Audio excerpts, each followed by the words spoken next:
30ನೇ ತಾರೀಕು ಬಂದ್ರೆ 10ನೇ ತಾರೀಕು ಬಂದ್ರೆ 15ನೇ ತಾರೀಕು ಅಂತ ಮೋಸ ಮಾಡಿ ಒಂದಿನ ಸಾಯಂಕಾಲ ಹೋದ್ರೆ ನಮ್ಮಮ್ಮ ದೇವಸ್ಥಾನಕ್ಕೆ ಹೋಗೋರೆ, ನಮ್ಮಮ್ಮ ತಮ್ಮನ ಮನೆಗೆ ಹೋಗೋರು ಊಟಕ್ಕೆ ಅಂತ ಹೇಳಿ ನಮ್ಗೆ ದುಡ್ಡು ಕೊಡ್ಲಿಲ್ಲ. ನನ್ನ ಮಗಳು ಲೋನ್ ಹಾಕೊಂಡು ಲೋನ್ ಕಟ್ಕೊಂಡು ಬಾಣಂತಿ ದುಡ್ಡು ಇಟ್ಕೊಡಲ್ಲ ಅಂತ ಮೋಸ ಮಾಡಿ 5 ಲಕ್ಷ ದುಡ್ಡು ತಿಂದವಳೆ ಸರ್. ಹೊಟ್ಟೆ ಉರಿತೈತೆ. ಇನ್ನ ಲೋನ್ಗಳು ಕ್ಲಿಯರ್ ಮಾಡಿಲ್ಲ. ಮಗು ಇಟ್ಕೊಂಡು ನನ್ನ ಮಗಳು ನೈಟ್ ಶಿಫ್ಟ್ ಕೆಲಸ ಮಾಡ್ತಾಳೆ. ನನ್ನ ಮಗಂದು 1.5 ಲಕ್ಷ, ನನ್ನ ಮಗಳದ್ದು 5 ಲಕ್ಷ ದುಡ್ಡು ತಿಂದಿದ್ದಾಳೆ ಸರ್. ನಮ್ಮ ಹಸ್ಬೆಂಡ್ ಆರ್ಮಿನಲ್ಲಿರೋದು ಸರ್. ನಾವು ಕಷ್ಟಪಟ್ಟು ಮನೆ ಕಟ್ಟೋದು, ಕಟ್ಟಿ ಈ ಪ್ರಾಮಾಣಿಕ ಕೊಟ್ಟಿದ್ಲು, 1-2 ಸತಿ ಕೊಟ್ಟಿದ್ಲು. ಈಗ ಮತ್ತೆ ಇವಾಗ ಈ ತರ ಮೋಸ ಮಾಡೋರು. ಫಸ್ಟ್ ನೈಟು ನಾನು ಪೊಲೀಸ್ ಸ್ಟೇಷನ್ಗೆ ಹೋಗಿ ನಾನು ಫಸ್ಟ್ ಅವ್ರಿಗೆ ಕಂಪ್ಲೇಂಟ್ ಕೊಟ್ಟಿದ್ದು. ಇಲ್ಲ, ಕಂಪ್ಲೇಂಟ್ ಕೊಟ್ಟಿದ್ದೆ ನಾನು. ನೈಟ್ ಅವ್ರು ಕಂಪ್ಲೇಂಟ್ ಕೊಟ್ಟಿದ್ದಕ್ಕೆ ಅವರು ನನ್ನ ಹೆಸರಲ್ಲಿ ರೈಸ್ ಮಾಡ್ಲಿಲ್ಲ. ಅವ್ರು ಬೇರೆಯವ್ರ ಹೆಸರಲ್ಲಿ ರೈಸ್ ಮಾಡಿದ್ರು. ಪೊಲೀಸವರು ಸಹ ನಮ್ಗೆ ರೆಸ್ಪಾನ್ಸ್ ಮಾಡ್ಲಿಲ್ಲ. ಅವರು ನಮ್ಮ ಹಸ್ಬೆಂಡ್ ಅಲ್ಲಿ ಹೆಂಡತಿ ಮಕ್ಳನ್ನ ಬಿಟ್ಟು ದೇಶ ಕಾಯಕ್ ಹೋಗಿ ನಾವು ಹೊಟ್ಟೆ ಕಟ್ಟಿ ನಾನು ಚೀಟಿ ಕಟ್ಟಿದ್ರೆ ಈ ತರ ಮಾಡಿದಾರಲ್ಲ ಸರ್. ಅವ್ರು ಹೆಂಗೆ ಮನ್ಸು ಬರುತ್ತೆ ಅವ್ರಿಗೆ? ಹಿಂಗೆ ನಮ್ಗೆ ಹೇಳ್ಕೊಳಕ್ಕೂ ಆಗದಿರೋ ತರ ಮಾಡ್ಬಿಟ್ಟು ಹೋಗಿದ್ದಾಳೆ ಸರ್ ಅವಳು. ಸರ್ ಸುಧಾ ಅಂತ ಅದು 6 ಚೀಟಿ ಹಾಕಿದ್ರು, 4 ಚೀಟಿ ಕೊಟ್ಟಿದ್ದಾರೆ ಸರ್. ಇನ್ನ 1.5 ಚೀಟಿ ಕೊಡ್ಬೇಕು. 15ನೇ ತಾರೀಕು ಮಾತ್ರ 1.5 ಲಕ್ಷ ಮಾತ್ರ ನಮ್ಮ ಮಗನ ಅಕೌಂಟ್ಗೆ ಹಾಕಿದ್ದಾಳೆ. ನಮ್ಮ ಮಗನ್ಗೆ ಆಪರೇಷನ್ ಆಗಿ ಹಾಸ್ಪಿಟ್ಲಲ್ಲಿ ಇರೋದು ವಿಡಿಯೋ ತೆಗೆದು ಕಳ್ಸಿದೀವಿ ಸರ್. ಅವ್ರ ಮನೆಗೆ 3.5 ಲಕ್ಷ ಬಿಲ್ ಆಗಿತ್ತು ಮಣಿಪಾಲಲ್ಲಿ. ಅವಾಗ ವಾಕಾರ ಹಿಡ್ಕೊಂಡು ನನ್ನ ಮಗ ಅವ್ರ ಮನೆ ಬಾಗಲು 3 ದಿವಸ ಹೋಗಿದ್ದೀವಿ ಸರ್. 1.5 ಲಕ್ಷ ಮಾತ್ರ ಹಾಕಿದ್ದಾರೆ. ಇನ್ನೂ ಒಬ್ಬರು ದುಡ್ಡು ನಮ್ಮ ಮಗ ಅವ್ರ ಆಫೀಸ್ ದುಡ್ಡು ಕೊಡ್ಬೇಕು. ಇವಾಗ ನನ್ನ ಮಗ 4 ತಿಂಗಳು ಮನೇಲೇ ಇರ್ತಾನೆ, ಕೆಲ್ಸಕ್ಕೆ ಹೋಗೋಕ್ಕಿಲ್ಲ. ಹೋಗೋ ಹಿಂದೋ ದಿವಸನು ನೈಟು ದುಡ್ಡು ಹಾಕ್ತೀನಿ ಅಂತ ಅಂದಿದ್ದಾರೆ 1 ಲಕ್ಷ. ಅವಾಗೂ ಹಾಕಿಲ್ಲ, ನೈಟೇ ಖಾಲಿ ಮಾಡ್ಕೊಂಡ್ಬಿಟ್ಟಿದ್ದಾರೆ ಸರ್. ನಮ್ಗೆ ದುಡ್ಡಾರು ನಮ್ದೆಲ್ಲ ಎಷ್ಟೋ ಜನದ್ದಾಗ್ಲಿ, ಅವ್ರು ಎಲ್ಲೇ ಇರ್ಲಿ ಸುಧಾನವರು ಅವ್ರು ಕೊಡೋ ಬಂದು ಇವಾಗ ಕೊಡ್ತೀನಿ ನಿಮ್ ದುಡ್ಡು ಅಂತ ಅನ್ಲಿ. ಯಾಕೋತೆ ಎಷ್ಟೋ ಜನ ಕೆಲಸ ಮಾಡಿ ದುಡ್ಡು ಕಟ್ಟಿರೋದು. ಅವ್ರಿಗೆ ಒಳ್ಳೆ ದೇವ್ರು ಒಳ್ಳೆ ಜ್ಞಾನ ಕೊಟ್ಟು ವಾಪಸ್ ಬಂದು ಇಲ್ಲಿ ಇರೋರ್ದು ಎಲ್ಲಾರ್ದು ಒಂದೊಂದು ಸ್ವಲ್ಪ ದುಡ್ಡು ಅವ್ರು ಕಟ್ಟಿರೋ ಅಷ್ಟಾರು ಕೊಡ್ಲಿ, ಎಲ್ಲೂ ಓಡೋಗೋದು ಬೇಡ. ಆದ್ರೆ ಅವರು ಒಬ್ಬೊಬ್ರು 10 ಚೀಟಿ ಹಾಕ್ಸಿದ್ದಾರೆ ಸರ್. ಆದ್ರೆ ನಾವ್ ಹಾಕೋದಲ್ದೆ ನಮ್ಮ ಆಫೀಸರ್ದು ಹಾಕ್ಸಿದೀವಿ, ರಿಲೇಷನ್ಗಳ್ದು ಹಾಕ್ಸಿದೀವಿ. ಇವಾಗ ಎಲ್ಲರೂ ನಮ್ಮ ಮನೆಗಳ ಹತ್ರ ಬಂದ್ರೆ ನಾವೇ ಬಡವರಿದೀವಿ, ನಮ್ಗೆ ಮನೆ ಇಲ್ಲ, ಆಸ್ತಿ ಇರಲ್ಲ, ಅದ್ರಲ್ಲಿ ದುಡ್ಕೊಂಡ್ ತಿನ್ನೋದ್ರಲ್ಲಿ ಇವಾಗ ಅವ್ರು ಬಂದು ನಮ್ಮನ್ ಕೇಳಿದ್ರೆ ನಾವೆಲ್ ಸರ್ ಹೋಗೋದು?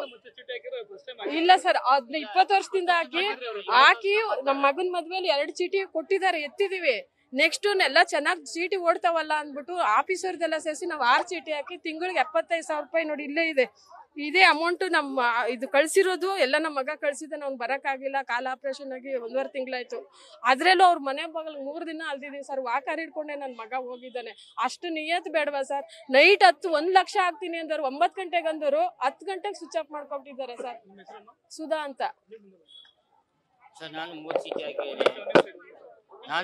ಹಾಕಿದ್ದೀನಿ. ನಾನು ಕಟ್ಟಿ ದುಡ್ಡು ಬಂದು 2,62,500 ರೂಪಾಯಿ ಕಟ್ಟಿದ್ದೀನಿ ನಾನು. ಇದುವರೆಗೂ ನನಗೆ ಆ ಥರ ಮೋಸ ಮಾಡಿಲ್ಲ. ನನಗೆ ಈ ಥರ ಮೋಸ ಮಾಡೋರೆ. ಆದರೆ ಎಲ್ಲಿದ್ರೆ ಅವ್ರು ಕರ್ಕೊಂಡ್ಬಂದು ನಮಗೆ ಎಲ್ಲ ದುಡ್ಡು ಕಲೆಕ್ಷನ್ ಮಾಡಿ ಕೊಡಬೇಕು ಅವ್ರಿಗೆ. ಒಟ್ಟಿನಲ್ಲಿ ಇಷ್ಟೇ ನಿಮ್ಗೆ ಗೊತ್ತಿರೋದು.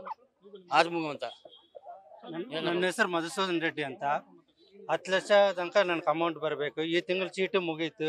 ಮೊನ್ನೆನೂ ಫೋನ್ ಮಾಡಿ ಕೇಳಿದಕ್ಕೆ ಆಯ್ತು ರೆಡ್ಡಿ ಅವರು, ಏನು ತೊಂದರೆ ಇಲ್ಲ, ಸೈಟ್ ಮಾಡ್ಬಿಡ್ತೀನಿ, ಜಮೀನು ಮಾಡ್ಬಿಡ್ತೀನಿ ಅಂತ ಕೊಡ್ತೀನಿ, ಏನು ತೊಂದರೆ ಇಲ್ಲ, ಹಿಂಗೆ ಹಂಗಂತ ನೆಮಿಸ್ಬಿಟ್ಟು ನಮ್ಮದು ಚೀಟಿ ಲೈಸೆನ್ಸ್ ಚೀಟಿ ಹಿಂಗೆ ಅಂದರು. ಒಂದು ಸಾರಿ 28 ವರ್ಷದಿಂದ ಏನೋ ಚೀಟಿ ಮಾಡ್ತಾಯಿದ್ದಾರೆ. ಬಟ್ ಇವ್ರು ಈ ಥರ ಮೋಸ ಮಾಡ್ತಾರೆ. ನಾನು 20 ವರ್ಷದಿಂದ ಆಗ್ತಾಯಿದ್ದೀನಿ ಚೀಟಿ. ಈಗ ಈ ತಿಂಗಳು 1 ಚೀಟಿ ಮುಗೈತಿ.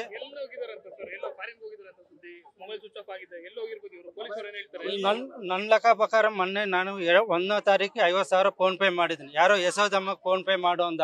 ನಾನು ಅವ್ರಿಗೆಲ್ಲ ಫೋನ್ಪೇ ಮಾಡಲ್ಲ ಸರ್, ಡೈರೆಕ್ಟಾಗಿ ಬೇಕಾದರೆ ನಿಮಗೆ ಕೊಡ್ತೀನಿ ಅಂದೆ. ಆಯಿತು ನನಗೆ ಹಾಕು, ಅವ್ರು ಹಾಸ್ಪಿಟ್ಲಲ್ಲಿ ಇದ್ದಾರೆ ಪಾಪ, ಹಾಕು ಅಂದ 50,000 ಫೋನ್ಪೇ ಮಾಡಿದ್ದೀನಿ. ಆಮೇಲೆ ಆಯ್ತು ರೆಡ್ಡಿ ಅವ್ರು ನಾಳೆ ಬೆಂಗಳೂರು ಬರ್ತೀನಿ, ಏನು ಟೆನ್ಷನ್ ತಗೋಬೇಡಿ ಅಂತಂದರು. ಆಯಿತು ಸರ್ ಅಂತ ಫೋನ್ಪೇ ಮಾಡಿದ್ದೀನಿ.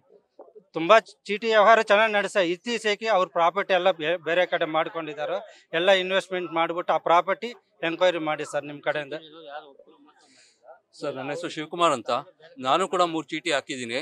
ಆಕ್ಚುಲಿ ಈಗ ಗೂಗಲ್ ಪೇ ಫೋನ್ ಪೇ ಎಲ್ಲ ಮಾಡಿದ್ರೆ ಅವ್ರು ಅಕ್ಸೆಪ್ಟ್ ಮಾಡ್ತಿರ್ಲಿಲ್ಲ. ಇದೆಲ್ಲ ಇನ್ಮೇಲೆ ಆಗೋದಿಲ್ಲ, ನೀವು ಕ್ಯಾಶೇ ಕೊಟ್ಬಿಡಿ ಅಂತ ಹೇಳಿ ಕ್ಯಾಶ್ ತಗೊಳ್ತಿದ್ರು. ಅವ್ರು 25-30 ವರ್ಷದಿಂದ ಚೆನ್ನಾಗಿ ನಡೆಸ್ತಿದ್ದಾರೆ. ಅಂಗಡಿಗಳಿದೆ, ಮನೆಗಳಿದೆ, ಈ ತರ ಎಲ್ಲ ಓಕೆ, ಗ್ಯಾರಂಟಿ ವಾರಂಟೀಸ್ ಇದೆ. ಅವ್ರ ಅಂಗಡಿನಲ್ಲಿ ಕಲೆಕ್ಷನ್ ಮಾಡ್ತಿದ್ದ ಕಡೆ ಆಕ್ಚುಲಿ ಒಂದು ಲೈಸೆನ್ಸ್ ಕೂಡ ತಗ್ಲಾಕಿದ್ರು. ಆ ಥರ ಲೈಸೆನ್ಸ್ ಎಲ್ಲ ಇದೆ ಅನ್ನೋ ಒಂದು ನಂಬಿಕೆ ಮೇಲೆ ನಾವುಗಳು ಹಾಕಿ ಎಲ್ಲ ಮಾಡಿದ್ವಿ. ಈಗ ದಿಢೀರ್ ಅಂತ ಚೀಟಿ ಮುಗಿದ್ಮೇಲೂ ಚೀಟಿ ದುಡ್ಡು ಕೊಟ್ಟಿಲ್ಲ. ನಂದು 3 ಚೀಟಿ, 1 ಚೀಟಿ ಮುಗೀತು, ಚೀಟಿ ಮುಗಿದ್ರು ಚೀಟಿ ದುಡ್ಡು ಕೊಟ್ಟಿಲ್ಲ. ಈಗ 5ನೇ ತಾರೀಕು ಕೊಡ್ತೀನಿ, ಡಾಕ್ಯುಮೆಂಟ್ ಸೆಟ್ಲ್ ಆಗ್ತಿದೆ, ಸೆಟ್ಲ್ ಆಗಿದ ತಕ್ಷಣ ಬಂದು ಕ್ಯಾಶ್ ಕೊಟ್ಬಿಡ್ತೀನಿ, ವೆಯ್ಟ್ ಮಾಡಿ ಬರೋ ತಿಂಗಳು 2 ಈ ತರ 3 ತಿಂಗಳು 4 ತಿಂಗಳು ಅಂತೆಲ್ಲ ಆಗಿ ಇವಾಗ ನಮ್ಗೆ ಏನು ಅಂದ್ರೆ ನಮ್ಮ ಇಯರ್ಲಿ ಪ್ಯಾಕೇಜ್ಗಿಂತ ಜಾಸ್ತಿ ನಾವು ಕಷ್ಟಪಟ್ಟು 40 ಮಂತ್ಸ್ ಅಂತ ನಾವು ದುಡ್ಡು ಕಟ್ಟಿ ಇಟ್ಟಿದ್ವಿ. ನೆನೆಸ್ಕೊಂಡ್ರೆ ಆಕ್ಚುಲಿ ಹೇಳಕ್ ಆಗೋದಿಲ್ಲ. ನಾವು ಗಂಡಸಾಗಿ ಅಳಬಾರ್ದು, ಬಟ್ ಸ್ಟಿಲ್ ನಮ್ಗೆ ಎಷ್ಟು ಸ್ಟ್ರಗಲ್ ಅಂತ ನಮ್ಗೆ ಗೊತ್ತಾಗುತ್ತೆ. ಒಬ್ಬೊಬ್ಬ ಕಟ್ಟಿದವನ್ಗೂ ಅವನೊಂದು ಕಷ್ಟ ಗೊತ್ತಿರುತ್ತೆ. ಈಗ ನಾವು ಊಟ ತಿಂಡಿ ಮಾಡ್ಬೇಕಾದ್ರೆ ಯೋಚನೆ ಮಾಡ್ತೀವಿ, ಆಯ್ತಾ, ಅಥವಾ ಒಂದ್ಸಲಿ ಎಲ್ಲೋ ಬಿದ್ರೆ ಎದ್ರೆ ಮೈ ಹುಷಾರಿಲ್ಲ ಹಾಸ್ಪಿಟಲ್ ಬರೋ 100-300 ರೂಪಾಯಿ ಖರ್ಚಾಗುತ್ತೆ ಅಂತ ಈ ತರ ಸಿಲ್ಲಿಯಾಗಿ ಯೋಚನೆ ಮಾಡ್ತೀವಿ. ಕೆಲಸ ಮಾಡೋಣ ಅಂತಂದ್ರೆ ಕೆಲ್ಸದ ಕಡೆ ಕಾನ್ಸಂಟ್ರೇಟ್ ಮಾಡಕ್ ಆಗ್ತಿಲ್ಲ.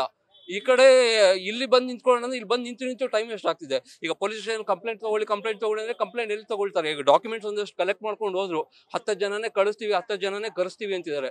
ಅದು ಯಾವಾಗ ಕರೆಸ್ತಾರೆ, ಏನ್ ಮಾಡ್ತಾರೆ ಗೊತ್ತಿಲ್ಲ. ಈಸಿಲಿ ಅರೌಂಡ್ 400-500 ಮೆಂಬರ್ಸ್ ಅಂತ ಹೇಳ್ತೀರಾ. ಈಗ ನಮ್ದು ಒಂದು ಗ್ರೂಪೇ, ವಾಟ್ಸ್ಆಪ್ ಗ್ರೂಪ್ ಅಲ್ಲೇ ಒಂದು 600. ಸರ್ ಸೀರಿಯಸ್ ಆಗಿ ಐಡಿಯಾ ಅಂತೂ ಇಲ್ಲ.